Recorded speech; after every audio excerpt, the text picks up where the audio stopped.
I'm going to walk you through the basics of Caverns building. What we have right here is the Cavern starter set, which is available for individual purchase. It's a great way to start your Dwarven Forge collection and get your bearings with Caverns. So first of all, I'll show you what all the pieces in here are. I'll pull them out, and then we'll do a little building with them, show you how they go together. So first, the most fundamental piece we have is the wall. So this is a very simple, straight wall. It's 50 millimeters high, 50 millimeters on all sides, so it's basically 2 inches square, 2 inches high. We've got, the grid is camouflaged in there, these things, each one square, another square, detail all the way around. And this piece, like any piece designed to sit on the ground, will have an anchor magnet on the bottom in the factory finished versions, so it'll stick to our terrain trays. So this is a straight wall. We've got 3 of those in here. Next we have this diagonal wall. Similar dimensions to the straight wall, except this one is at an angle, so the footprint is like a triangle. It too will have an anchor magnet, lots of detail, 1 square there for tactical movement. We have 4 of these in here because it's a super useful and versatile piece. Next we have this very beautiful cascading pool floor with a sculpt in there. This is a 2x2 footprint, but it breaks the 2x2 and juts out for looks, so you can't build straight up against the back of it, but you've got plenty of other options for doing that if you need to. This will have an anchor magnet. We've got 2 of these in here. Beautiful piece. Then to get a little tricky, we have 2 of these swell walls. So it's the same thing, 2-inch square. It's at an angle, and you can see it's 1 inch on either side, and then cut out like that. It swells from 2 inches over there to 1 inch over here. So this is if you want to do a little 1-inch swell in your build. We've got 2 of these, and these let you do a lot of tricky little tricks. Then let's look at the floors. We'll pull these freestanders out. We've got 4 these plain flat floors. You can see the grid hidden in there. This will have an anchor magnet on the bottom. Completely flat. Then we have 2 of these specialty floors. This is the stagnant puddle floor. So it has a nice puddle of water in there, some raised area, a little stalagmite. This is great for rough terrain, or if you just want to decorate your floor and make it look more interesting. Really neat looking sculpt. We have 2 of those. Then we have 2 2x1 floors. It's 2 inches long, 1 inch wide. There's your 1 square, 2nd square. Pretty flat. This bit is cocked up, make it more interesting. 2 1-inch floors, 1x1 square. And to go with these guys, we have 2 1-inch walls. It's the same as its big brother, but it's 1 inch rather than 2 inches. So I have an anchor magnet on the bottom too. And then we have these cool little freestanding bits. We have this wall insert piece, which can serve as a wall, and you can sort of put it anywhere. When you stack it on top of a floor, it becomes the same height as a regular wall. You can use it any which way you want. You can also use it as like a door piece because it's freestanding, or it could slide up or down. You could remove it, secret door. Lots of options for this thing. And then we have 3 stalagmites. So we have this corner fill stalagmite. We have this rising stalagmite, rising up. And we have this cool pointy stalagmite.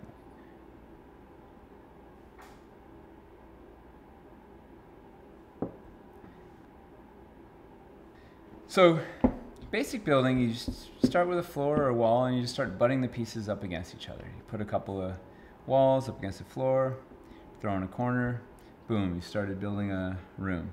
You can just work your way around the perimeter if you want, putting in various corners, putting in various walls. Oops. So I'm using these diagonal walls as corners. They work great as corners. Corners here. Oh, let's dress it up with a stalagmite. So you could use this as a door if you wanted. Pretend this was the way in. You could also just put these out to represent a passage going in. That's a very basic room. These diagonal walls work fantastic as corners, but they also let you do, if you want to do a long run on a diagonal, I hate having too many right angles in my cavern because I want it to feel organic. So if I want to do a long diagonal run, you can just put two of them up together like that. If you're very particular about your builds, you're a little persnickety, you'll see there's this 90-degree bit, and here we have this corner fill stalagmite. So the back of this thing is 90 degrees. It's designed to fit perfectly in there. Boom. You can also do the same thing with the rising stalagmite. And heck, if you want to, you can take the pointy stalagmite and do it in there. So there's a lot of ways you can dress that up. And those diagonals are really good for sort of breaking up an otherwise square room and give you some interesting angles. If you want to do, let's say you were going to do a long straight run, you know, I wanted to have a room that went from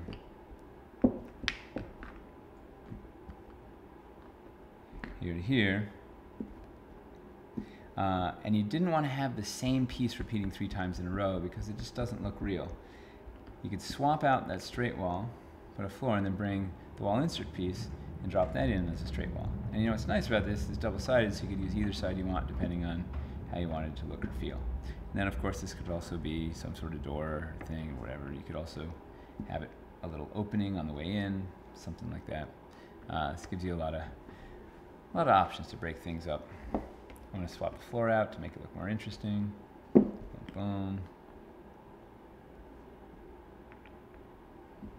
So then if you want to do some slightly more advanced building, you can use these swell pieces. So this takes, so let's say we were working on this same straight run here. We wanted to, if you still felt it was too straight, even with the variation of walls, you can knock this in to knock it off by 1 inch. So then you could keep, if you wanted, you could build like such and start building your room out like this, or you could go into a corner. Now it offsets everything by 1 inch. So to help compensate for that, we have the 1 inch wall and a 1 inch floor. So you can go like this, then you get back on your same 2 inch grid, so the rest of your pieces line up really easily there. Or you can use another one of these swell pieces, in this case, and then we're going to give you a stretch goal piece. This is a 1x1 corner, 1 inch footprint. It'll have an anchor magnet, and it's a 90-degree turn over there. So then you throw this thing up against the swell, and once again you're back on the 2 inch grid, and you can keep cooking away like that. Boom, boom, boom, boom. The pieces are interchangeable, so if you don't like this corner, you just swap this other corner in. Like, you know, you have a lot of options on how you build, how you dress things up. Also, let's say you wanted to open up your build a little bit. You like this, but the room wasn't quite big enough. If you don't want to open it with a whole tile, like, you know, if we had more pieces, you could open up here. You could start putting some more floors in here, some more walls along. Let's say you just wanted to open it up 1 inch. These 1 inch walls come in handy. You can drop one in on either side, drop your 2x1 floors, and then boom, boom, boom.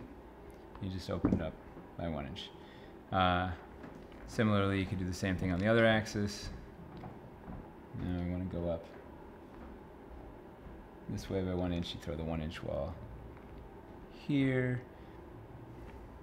Or maybe we want to get crazy. Maybe we put the 1 inch wall over here, and then a 1 inch floor here, and then you choose over here. Maybe I want to put it here. Maybe I want to put it on this side. Knock this thing off by 1 inch. You want to be, if you want your cavern to look really organic and have a interesting flow, it helps sometimes to offset things by 1 inch, so the same pattern is not repeating over and over again. And of course, you can always dress it up with stalagmites. You can put these things, they can make clusters together if you want to build them out together, do bits like that. Really, there's no right or wrong way to build with these things. At the end of the day, it's about having fun and making your game table just feel more immersive for your players. Whatever you do, as long as you're enjoying it and as long as you're sitting down and having a good time, it doesn't matter. And if you have some questions, if you run into trouble, drop us a line on our forums. We have a very active community there. You can feel free to send us an email. You can reach out and we'd be happy to help and give you some tips and get you happily building away, making some cool dungeons, and then send us pictures. We love seeing the builds that you guys do. There's so many really cool creative ideas that you guys come up with, things that we'd never even thought of that you pull off that just look amazing. So send us your builds. We love to repost your Facebook posts if you have a really cool build. We'd love to put it out there, share it with the world. And welcome to the world of Dwarven Forge.